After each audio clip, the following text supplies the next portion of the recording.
Hello students, welcome to Gnanmanjri Vidyapeeth Online Education.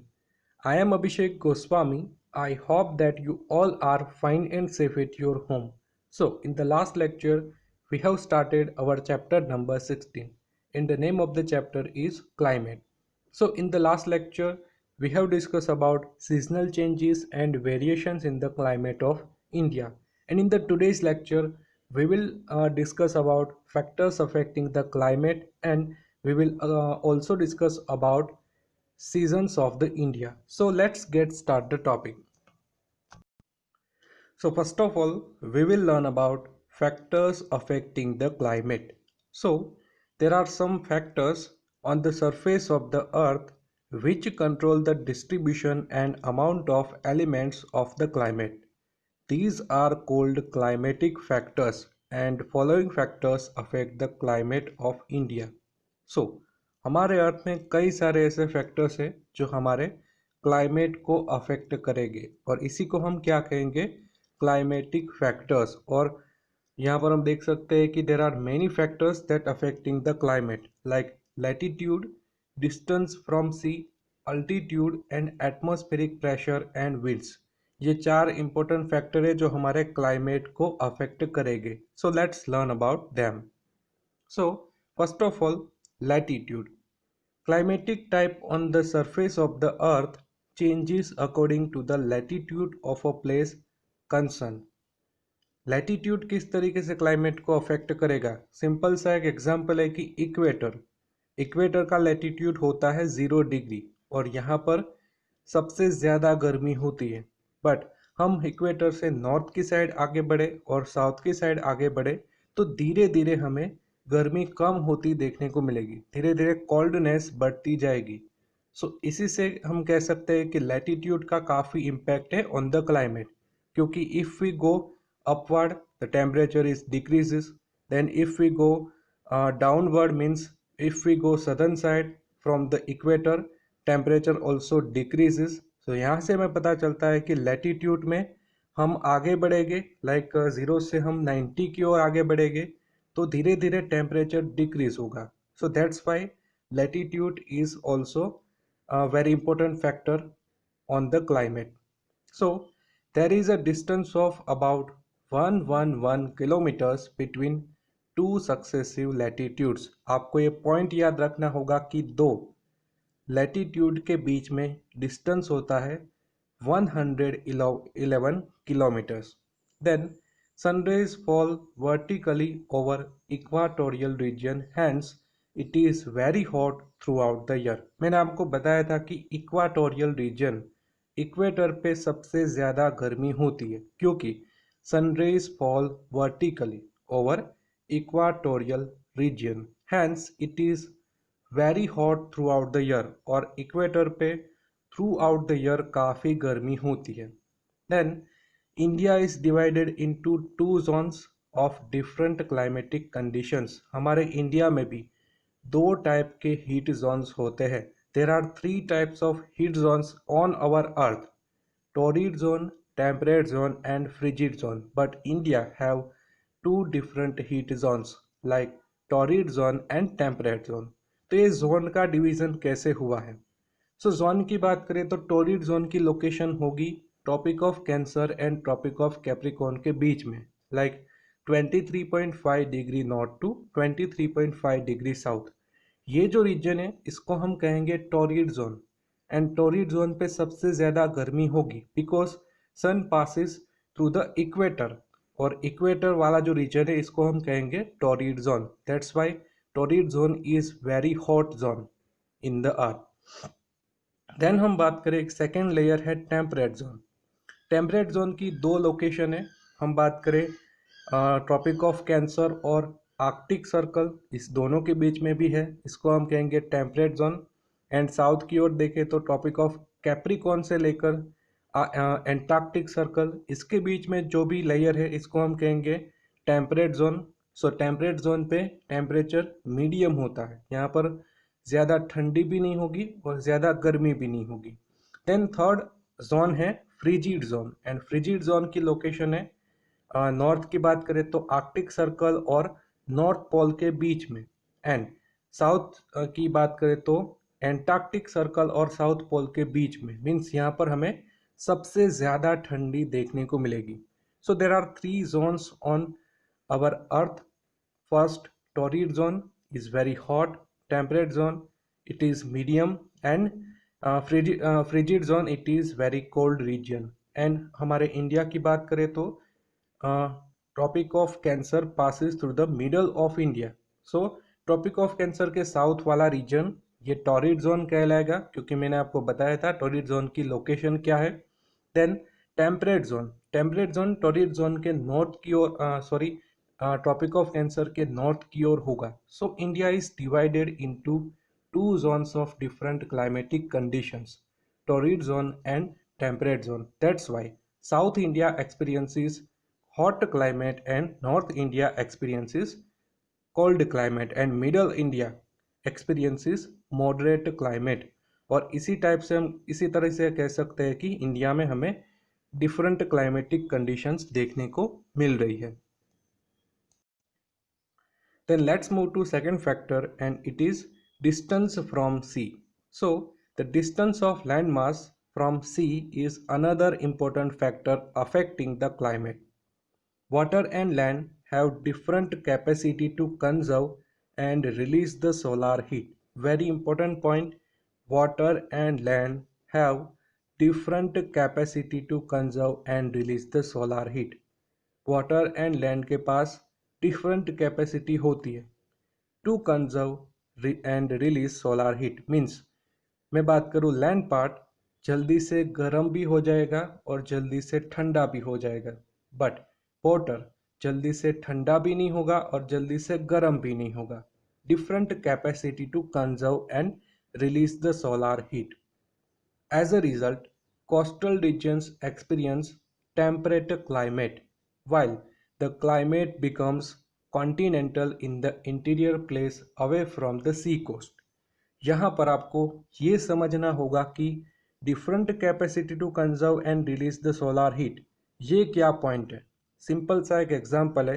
Summer की season है तो land part है जल्दी से गर्म हो जाएगा, एंड वाटर बॉडी है सी है ये जल्दी से गर्म नहीं होगा, क्योंकि दोनों की कैपेसिटी अलग अलग है. लैंड पार्ट जल्दी से गर्म होगा बट वाटर पार्ट है जल्दी से गर्म नहीं होगा. तो इसी के कारण टेम्परेचर डिफरेंस देखने को मिलेगा. लैंड पार्ट है ये ज़्यादा गर्म होगा और वाटर बॉडी ये ज़्यादा जल्दी से गर्म नहीं होगी, तो टेम्परेचर डिफरेंस होगा. कंपेरेटिवली हम देख सकते हैं कि लैंड पार्ट काफ़ी गर्म है, very hot, and water body is less hot. And wind direction की आपको मेथड याद रखनी होगी कि विंड डायरेक्शन कैसे होगा, from cold to hot, cold region से हॉट रीजन की ओर विंड डायरेक्शन होगी. तो इसी के कारण ड्यूरिंग द समर हम देख सकते हैं कि विंड डायरेक्शन कहाँ से कहाँ होगी, फ्रॉम सी टू लैंड. ये आपको याद रखना होगा. एंड वाटर बॉडी ज़्यादा गर्म नहीं है तो ये अपने साथ ज़्यादा गर्म विंड नहीं लाएगी, और इसी के कारण ये जो लैंड पार्ट है इसको भी ठंडा कर देगी, मीन्स इसका भी टेम्परेचर डिक्रीज कर देगी. तो ये काफ़ी इंपॉर्टेंट है कि कोस्टल रीजन पे ऑलवेज टेम्परेट क्लाइमेट होगा. यहाँ पर भले ही समर सीजन हो, यहाँ पर टेम्परेट क्लाइमेट होगा, क्योंकि इसके पास है sea coast, and sea coast के पास ड्यूरिंग समर काफ़ी ज़्यादा गर्मी नहीं होती. Then while the climate becomes continental in the interior place away from the sea coast, और कॉन्टिनेंटल रीजन है यहाँ पर ऐसा कोई टेम्परेचर डिफरेंस देखने को नहीं मिलेगा, और इसी के कारण समर सीजन में कॉन्टिनेंटल एरिया काफ़ी गर्म ही रहेगा. Then the climate of Mumbai in India is temperate as it is near the sea coast, while it is continental at Nagpur or Delhi as these places are far away from the sea. So यहाँ पर example भी आपको याद रखना होगा कि मुंबई का climate temperate होगा क्योंकि इसके पास सी कोस्ट है. समर सीजन में सी कोस्ट है, जो वाटर बॉडी है ये कोल्ड विंड है ये पास करेंगे through the to the land part. But हम बात करें कि it is continental at Nagpur और Delhi as these places are far away from the sea. Nagpur Delhi ये सी रीजन से काफ़ी दूर है और इसी के कारण यहाँ पर क्लाइमेट होगा कॉन्टिनेंटल। यहाँ पर टेम्परेचर डिफरेंसेस नहीं होगा, तो कोल्ड विंड है ये कभी भी ये रीजन पे नहीं आएगी during the summer season. Then let's move to third point, and it is altitude. So as we go higher in the atmosphere from sea level, air pressure and air temperature decrease while higher relief gets more rain.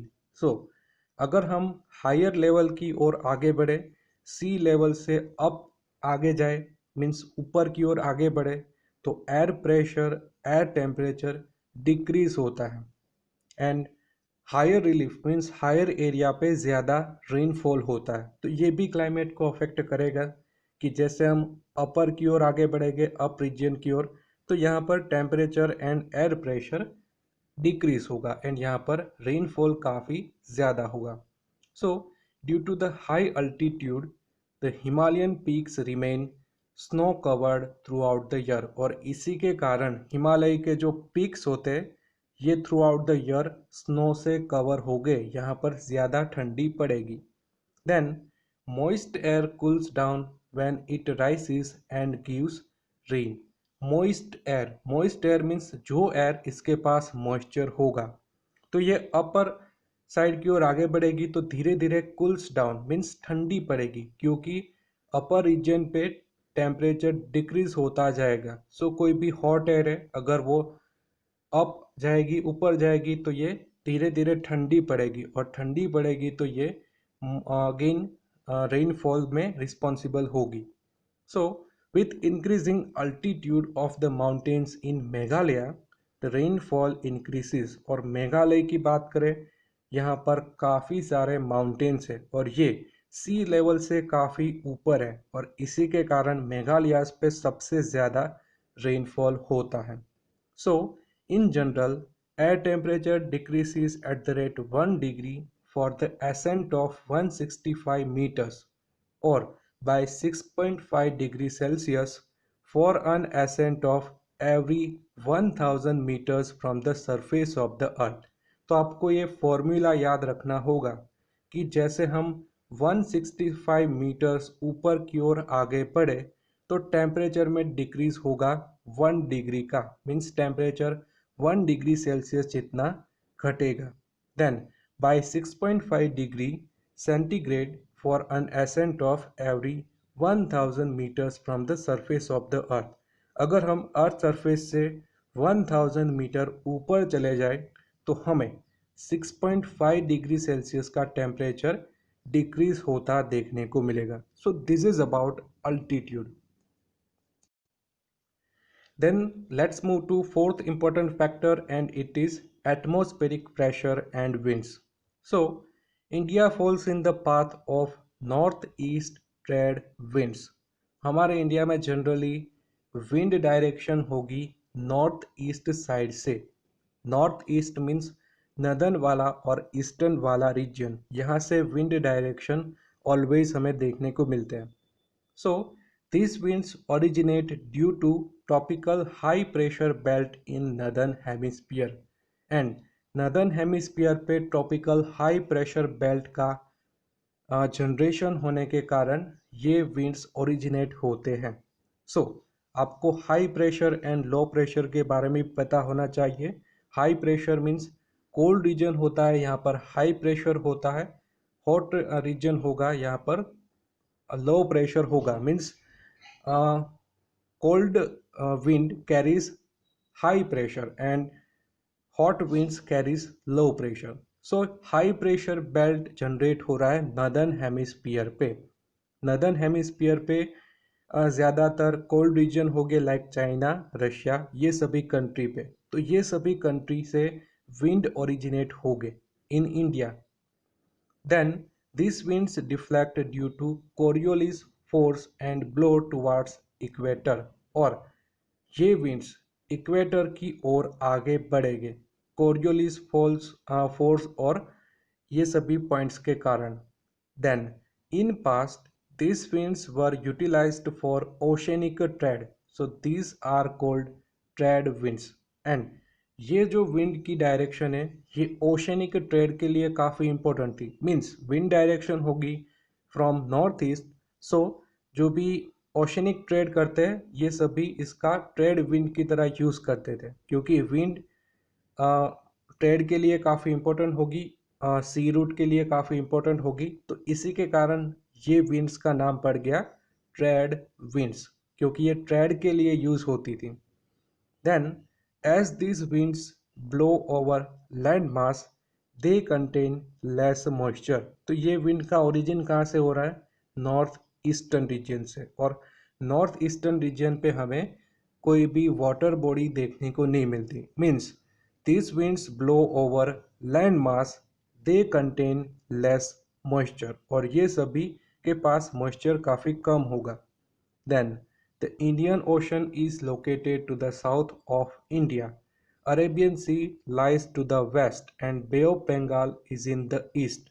So, due to the vast water mass, the winds passing over them absorb moisture and bring rain in India. So, अगर ये water body के ऊपर से wind originate हो गए तो ये water और मॉइस्चर को कैरी करेंगे। Means if these winds passing over this water body, they absorb moisture and bring rain in India। और इसी के कारण ओशन के ऊपर से जो भी विंड ओरिजिनेट होंगे तो ये मॉइस्चर को एब्जॉर्ब करेंगे और हमारे इंडिया में रेनफॉल के लिए रिस्पॉन्सिबल होंगे।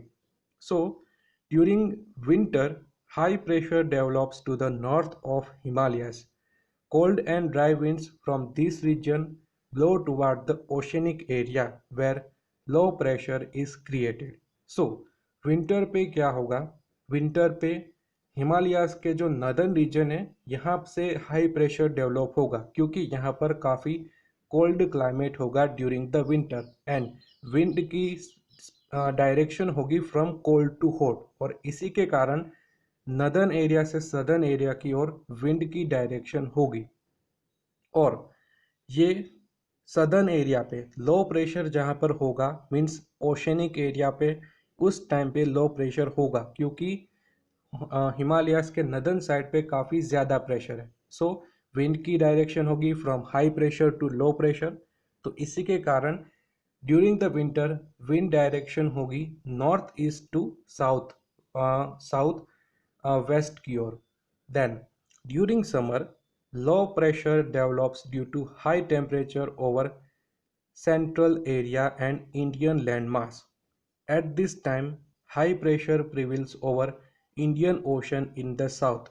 So, winds tend to blow from high pressure over Indian Ocean to low pressure in North India। So, summer की बात करें, समर पे थोड़ी सी सिचुएशन चेंज हो जाएगी। समर पे हाई टेम्परेचर होगा सेंट्रल एशिया और इंडियन लैंड मास पे, और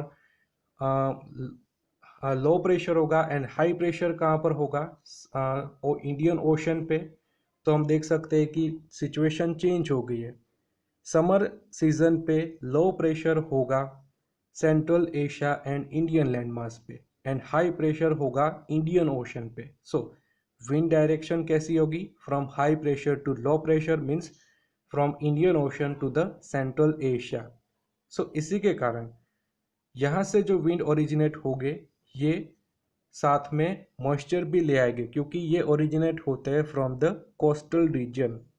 सो winds tend to blow from high pressure over Indian Ocean and low pressure in North India। These winds are known as south-west monsoon winds। They contain moisture and bring rain in India।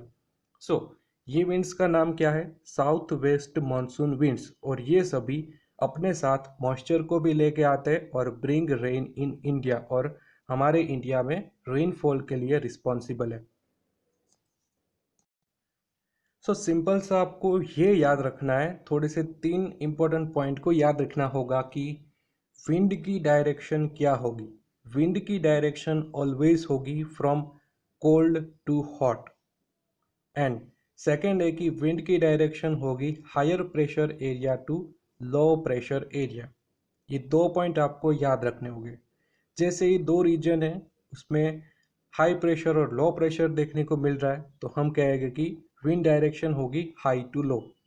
जैसे दो अलग reason है, different reason है, यहाँ पर cold climate होगा, hot climate होगा, तो यहाँ पर विंड डायरेक्शन होगी फ्रॉम कोल्ड टू हॉट। और इसी के कारण विंटर के टाइम पे हिमालयास के नदर्न साइड पे लो टेम्परेचर होगा एंड हमारे इंडिया की बात करें तो यहाँ पर हाई टेम्परेचर होगा। तो विंड डायरेक्शन होगी from low to high means cold to hot. So इसी के कारण विंटर सीजन में नॉर्थ ईस्ट में से विंड की डायरेक्शन होगी। बट समर सीजन में क्या होता है, समर सीजन में सेंट्रल एशिया और नदर्न इंडिया पे हाई टेम्परेचर होगा कंपेयर टू इंडियन ओशन। और इसी के कारण समर सीजन में विंड डायरेक्शन होगी from Indian ocean to the central Asia. और ये विंड की डायरेक्शन कैसे ओरिजिनेट होगी, फ्रॉम साउथ वेस्ट डायरेक्शन। और इसी के कारण हम इस विंड को क्या कहेंगे, south west monsoon winds. So they contain moisture and bring rain in India. और ये विंड्स हमारे इंडिया में रेनफॉल के लिए रिस्पॉन्सिबल है। Then sometimes a peculiar phenomena takes place over places located far from India, which creates temporary changes in the long-term climatic pattern. So, कई बार कुछ ऐसे वेदर फिनोमेना है ये भी हमारे क्लाइमेट को अफेक्ट करेंगे। सो हम बात करें phenomena like jet stream, western disturbance, El Nino, ITCZ have affected the Indian weather to a great extent. However, the monsoonal characteristics of climate of India remain unaffected. So, ये जो weather phenomena है like jet stream, western disturbance, El Nino, ITCZ, ये हमारे weather को काफ़ी affect करते हैं और ये सभी के बारे में हम नेक्स्ट लेक्चर में पढ़ने वाले हैं। So this is about factor affecting climate of India. Then let's move to our another topic and it is seasons of India. So weather in our country remains almost the same for every 2 months. This 2 months duration is called season. So weather की बात करें तो weather हमारे India में almost every 2 months के लिए same होगा और ये 2 months को ही हम कहेंगे season. So as per tradition there are 6 seasons in India.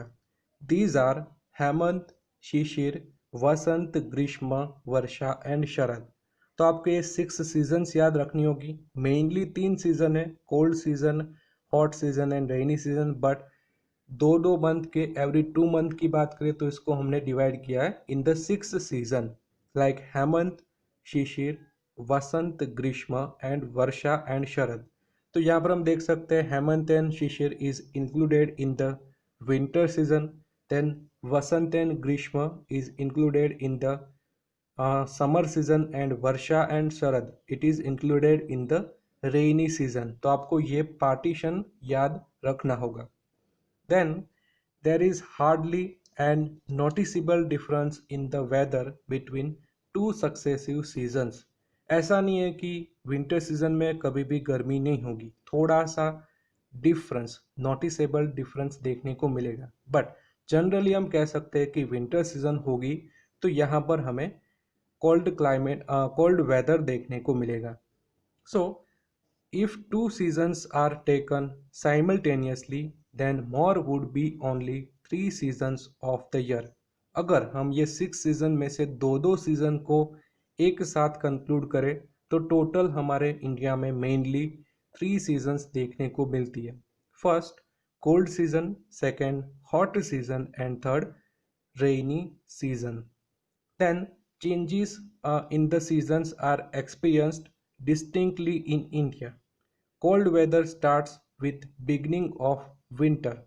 Temperature gradually increases during the summer and with the onset of monsoon, air gathers moisture and brings rain. So हम सब जानते हैं कि cold वेदर कब होगा, winter season में। धीरे धीरे टेम्परेचर राइज होगा during the summer and monsoon season में रेनफॉल देखने को मिलेगा। Then very important point, Indian Meteorological Department IMD of Government of India at Delhi has divided the climate of India into 4 seasons. अब तक हमने क्या देखा कि there are 6 seasons in our India. अगर हम एवरी 2 मंथ की बात करें तो देन हम इस सीजन्स को एक साथ कंक्लूड करें तो टोटल 3 मेन सीजन देखने को मिलती है: hot season, cold season and rainy season. But Indian meteorological department has divided the climate of India into 4 seasons. First, cold weather season means it is known as winter season, and time duration of cold weather season is December to February. Then second season, hot weather season, इसका हम कहें कि it is known as summer season, and the time duration of hot weather season is March to May. Then third season, advancing monsoon. You must remember this category. So advancing monsoon is known as rainy season, and time duration of advancing monsoon is June to September. Then fourth season is retreating monsoon season, and time duration of this season is October to November. So यहाँ पर एक new season add हुई है, retreating monsoon season, and इसका time duration only 2 month का होगा. तो आपको ये टाइम ड्यूरेशन भी सभी सीजन के याद रखने होंगे. सो इन द लास्ट हम देखेंगे कि किस तरीके से विंड डायरेक्शन होगी हमारे इंडिया में. सो इन द विंटर हम विंड डायरेक्शन की बात करें, ये होगी फ्रॉम नॉर्थ ईस्ट. इसका ओरिजिन होगा नॉर्थ ईस्ट से और ये साउथ वेस्ट की ओर आगे बढ़ेगी. देन हम बात करें कि समर सीजन में विंड डायरेक्शन कैसी होगी. सो समर सीजन में होगी फ्रॉम साउथ वेस्ट से. ये डायरेक्शन में देखने को मिलेंगे हमारे wind in the summer season. And यहाँ पर हम देख सकते हैं कि काफ़ी ज़्यादा वाटर बॉडी देखने को मिल रही है. तो ये रीजन के कारण ही साउथ वेस्ट विंड है, ये अपने साथ वाटर और मॉइस्चर को लाएगी और it is responsible for rainy season in India. Then कभी कभी हमारे इंडिया में विंड डायरेक्शन हो जाती है इस टाइप की, फ्रॉम साउथ ईस्टर्न साइड से. कभी कभी हमारे इंडिया में विंड ओरिजिनेट होते हैं ड्यूरिंग आफ्टर विंटर सीजन के बाद विंड डायरेक्शन होगी इस टाइप की, फ्रॉम साउथ ईस्टर्न साइड से. और यहाँ पर भी हम देख सकते हैं कि वाटर बॉडी काफ़ी ज़्यादा है, तो ये विंड भी अपने साथ वाटर को लाएगा और ये भी रेनफॉल के लिए रिस्पॉन्सिबल है. सो जनरली जनवरी फरवरी मंथ में ये रीजन पे रेनफॉल होता है, क्योंकि यहाँ पर wind direction south eastern side से और ये अपने साथ मॉइस्चर एंड वाटर को लाएगा. सो कभी कभी जनवरी फरवरी में ये रीजन पे भी ज़्यादा रेनफॉल हो जाता है. सो आपको विंड डायरेक्शन याद रखनी होगी. In the winter we can see that it originates from northeast. In the summer it originate from south western direction, and during January February month it originate from south eastern side. तो आपको ये wind direction याद रखनी होगी. And wind direction changes according to the season. These winds are known as monsoon winds. That's why India have monsoonal climate. हमने पहले ही lecture में देखा था कि विंड डायरेक्शन अगर सीजन के अकॉर्डिंग चेंज होगी तो इसको हम कहेंगे मॉनसून विंड्स. एंड इसीलिए इंडिया में हमें देखने को मिलता है monsoonal climate. So in this lecture we have discuss about factor affecting the climate and seasons of the India. I hope you understood very well about all the points, all the topics, and if you have any doubts regarding these topics, you can ask me anytime. So now this is end of the video. In the next video, we will move further in this chapter. तब तक के लिए stay home, stay safe. Thank you.